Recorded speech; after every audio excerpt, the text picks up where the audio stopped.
So you mentioned another meeting. So I do have another meeting coming up in, well, like 22 minutes now. So this may be a truncated meeting because I can't run 2 meetings at the same time. So this is going to be an exercise in succinct communication on behalf of the members of the DiveTribe. If you have questions, you need to speak up, and we'll keep the dead air to a minimum.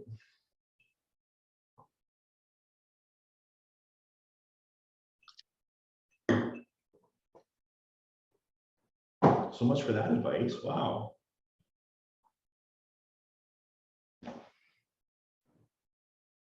So I had the last 2 days were like so weird at the shop. It was like a perpetual 2 steps forward and 1 step back thing. I don't know what was going on with that.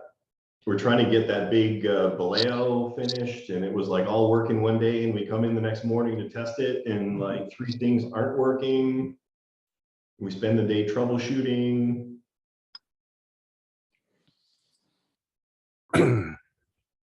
Must be something in the stars, because my girlfriend's having trouble with her iPhone. My Mac battery is going. I skipjack, the pitch controller stopped working. I got to send that to Kevin. All sorts of electronic things going on. So what, out of curiosity, what happened with, so let me back up a bit. So Kevin and I have been working through this. If anybody is thinking about utilizing KMC electronics, so pitch controller, like the bow plane interlock, the go slow, none of those up to now worked with any of the new 2.4 gigahertz radios. The 82s did, but all of those needed to have upgraded software. And actually, if you've got like an 82 with G at the end, there was an error that Kevin had put in the programming, and it worked out of the box. If you just hooked it up, it would work perfectly. But as soon as you go into programming mode, it would lock up and lock you out. So if that's the issue you're having, it's likely you may have a G series programming code, and you just need to send it in, and we'll get it figured out. Yeah, in my instance, it was an 82, and I couldn't, at Groton, everything was working fine, and I just put it on the bench last couple of days, and I couldn't get into setup. The pitch was working, turning the diplanes, and I could change the sensitivity. I could do 0 bubble, but I couldn't get into setup to adjust it. And so going back and forth with Kevin, and he said, send it to me. I haven't heard of that one yet. You got an outlier for sure. Yeah. But for those of you with any of those software units that I was, or sorry, the hardware units I was talking about, if you try and enter programming mode and it locks you out, that was a programming issue. And if you send it back in, he'll update the software, send you a new unit, and all will be well with the universe. Yeah, he said with mine, it sounds like an input buffer of some sort. I don't know what that means, but it sounds impressive. Yeah, I don't know. So anything new would be okay? No, anything new may not be okay. The newest software version would maybe not be okay. Okay. If you've got, for example, a pitch controller and it's working fine, just don't touch it. But if you try and enter programming mode and you adjust the neutral, I believe it's the neutral setting, it overwrites and doesn't save it, and then basically no matter what you do, the entire unit's locked out and you won't be able to do anything with it. So yeah, I feel for Kevin. He's got a lot of things he has to keep on top of with, like, these new radios. It's a totally different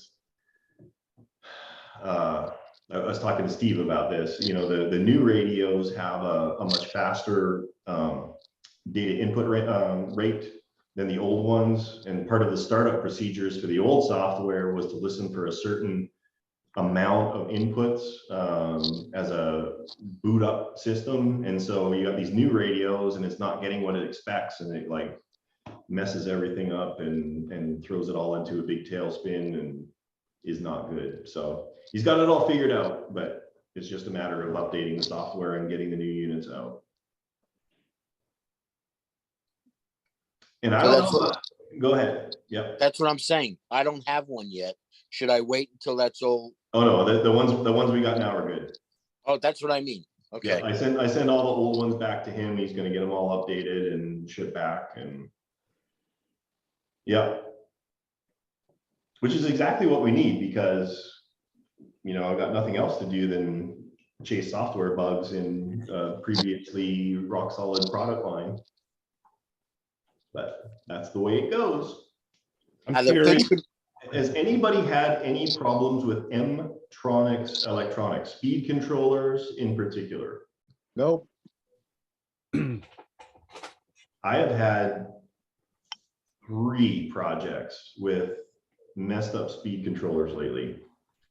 I put 2 Viper sub 10 speed controllers in the Baleo 40 amp electronic speed controllers running 2 Pitman motors that only draw about 500 milliamps under no load, and both of them crapped out. I had to put in like a third-party speed controller that I won in Carmel, Indiana, like 4 years ago, and it worked perfectly. So I don't know what's going on, but just keep it in mind. If it's an issue, I need to be aware of it so that I can approach M-Tronics.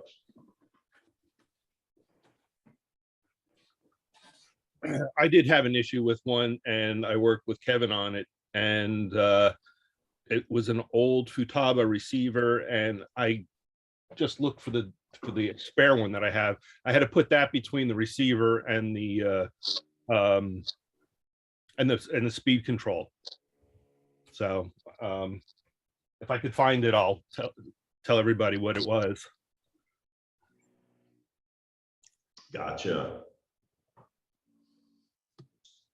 Yeah, we spent the day hunting down a rogue electronic gremlin in the Baleo. So this is the story, and all of you know it, but I'm just gonna repeat it for any new people that didn't make it here. But this whole KISS principle, it is so vitally important.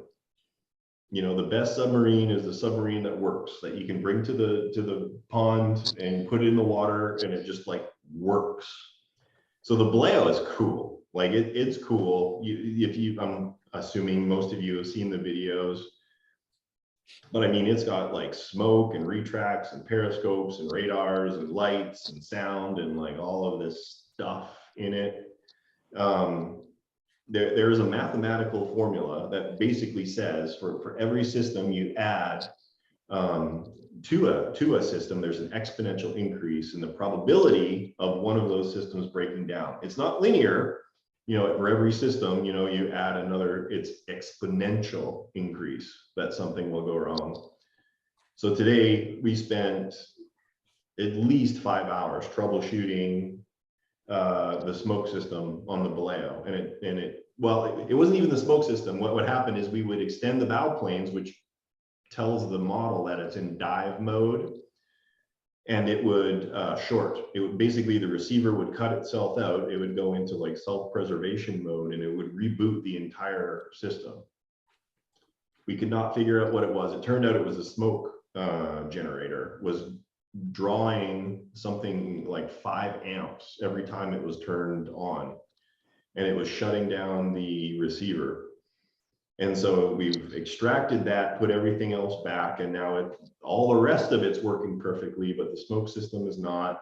Neither of those smoke systems are working now. So now we're back to square one in terms of redoing the smoke system. We think we have a strategy, and it may be even better, but at the end of the day, it's like what I was telling you earlier, 2 steps forward and 1 step back. It's just like so frustrating. But if this just would have been dive planes, throttle, rudder, ballast, we would have been done like 4 months ago. But Bob, I want functional torpedoes and missiles and dive planes and periscopes and lights and sound. And yeah, Everybody I want it does. completely scale and accurate to museum quality. Thank you, Steve. You got it, Steve. But you know what? Now, having said that, we're kind of making fun of it. You know, for a certain number of people, and I kind of skew that way a little bit. It's not the operation, it's the engineering that's fun. And so maybe it did take 3 years to do it, but it was the challenge of making it work. But trust me, because I know it'll get old. It'll get really old over time because all you're doing is fixing problems. And every time someone says, hey, let's go to the lake, you're like, well, such and such isn't working on the boat. So no, I'm not going out today. One thing I was going to do is, nobody knows anything about my Marlin or the skipjack. My kids are not into radio control, anything. They like what I do, but you know, what are you going to do when your boat, when you die with all your model boats around? So I was going to take pictures of all the different parts of the boat and put it in a Word document and explain what everything does and how everything works. You know, that's a lot of detail to put down, but you know, maybe my son will figure it out, you know, by reading that. So here let's break for the morbid conversation. So David Merriman and I had this conversation before too, because I've literally got whatever $120,000 worth of RC sub stuff, including all my shop, you know, and all that stuff. So if something, you know, knock on wood, would ever to happen to me, my wife would be stuck trying to figure out what to do with all of this. And so Merriman and I made a pact, a pinky swear between two individuals. So if he kicks the bucket first, you know, I'll help out with his things. And if I kick the bucket, he'll come out and he'll help Renee. So one thing that I would recommend, and this is why I love this community, is get a sub buddy.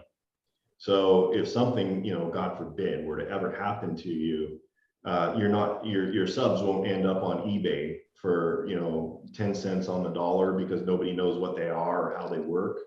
You know, hopefully they'll end up still within the community to people who will really appreciate and cherish them. So find someone who appreciates the hobby as much as you and understands the value in them and how they work and what they are, and can do something with them according to your wishes, obviously, if something were to end up happening. So there's my nickel's worth of free advice for today.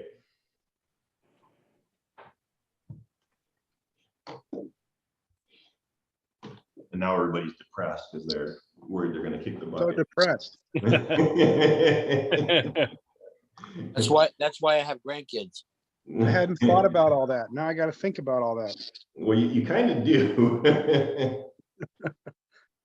But you're lucky you got two kids who at least have a passing interest in the hobby. So at least they know a little bit about what's going on.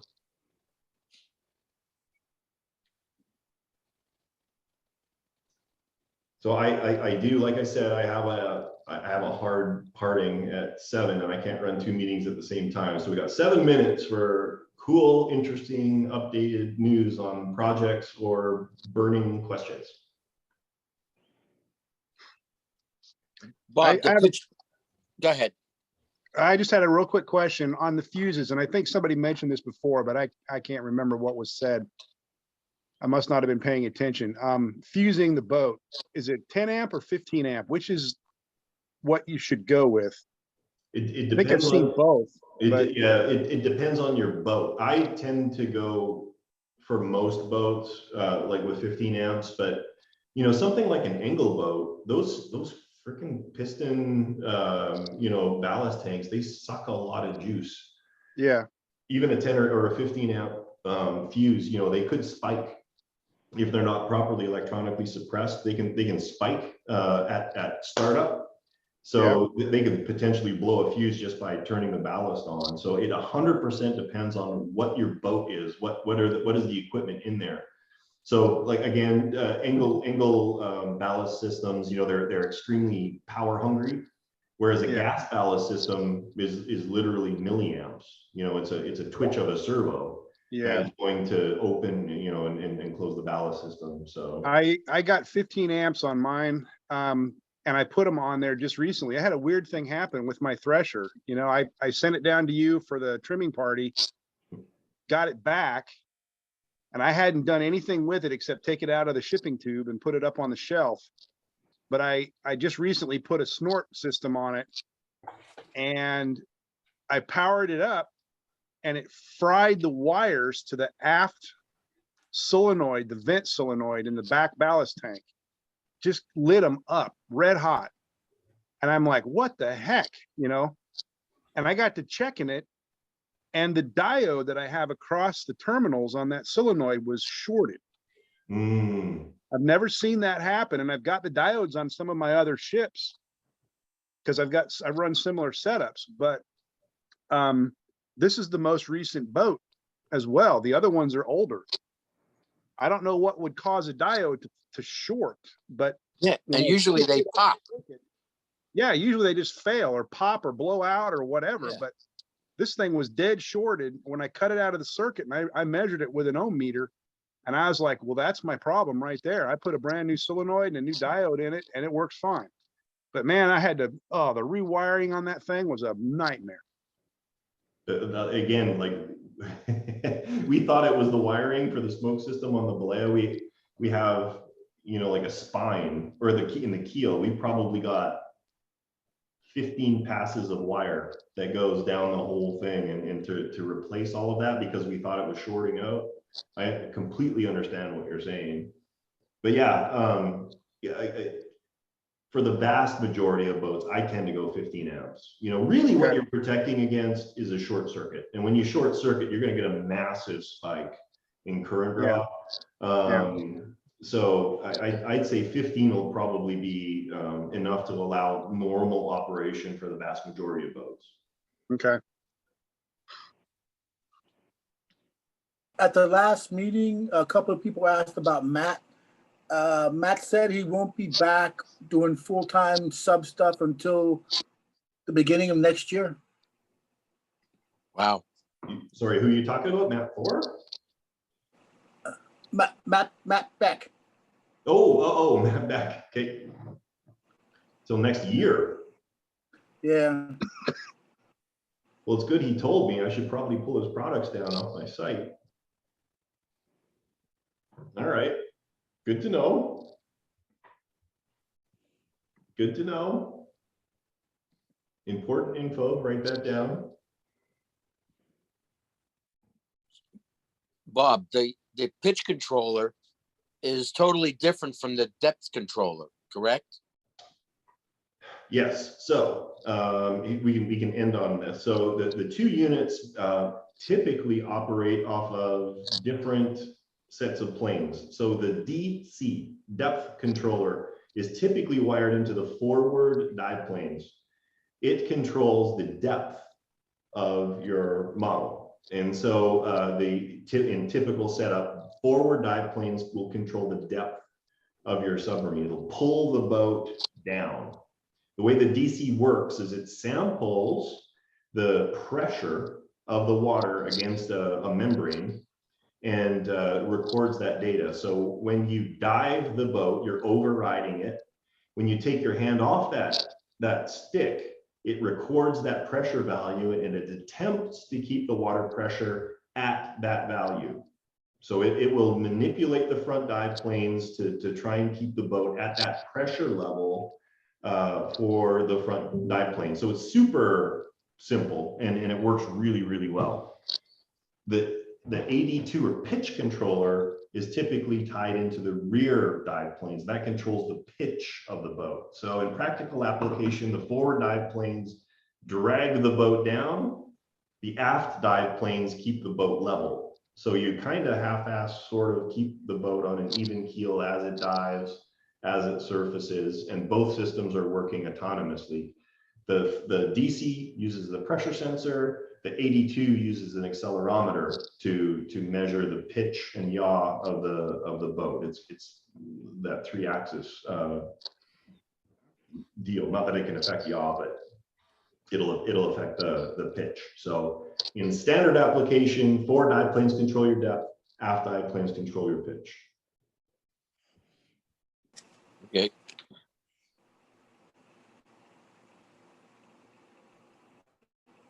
Last question before I let everyone go, because I'm gonna be over now. So we got 9 people here on a Thursday. Typically on Saturdays we see like 20. Are you guys like?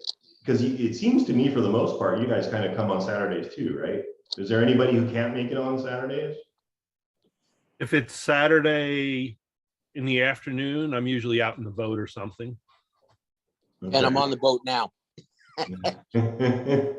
I'm just asking because it's slightly more problematic to stagger, you know, the DiveTribe meetings. I would way rather have 20 people than 9 people. So I'm just trying to make sure that we're, you know, helping as many people as we can attend these meetings. So we'll maybe keep them as they are for now, but you know, if you have any thoughts about alternate times that may work out better, I know I've had people from Australia say it doesn't work out well for me, but it's hard because they're like completely opposite us. But just kind of bear that in mind. I may go back to every second Saturday, which is super simple. Everybody just knows it's every second Saturday. So Yeah, I haven't seen David on a Thursday night. no. Weekday night. Yeah, it's his date night. He's got people lined up. I don't know what he's doing. It's like bingo at the Veterans Hall or something. All right. Well, I got big business to jump. I'm sorry about the truncated meeting, but look, whatever it is now, a week and a half, we'll be back to Saturdays again. And obviously, if anybody has any questions or comments, you can reach out to me at any time, and I'll have to leave it at that. Okie doke. All right, guys, thanks a lot. We'll see you next time. All right. Take Bye. care. Yeah.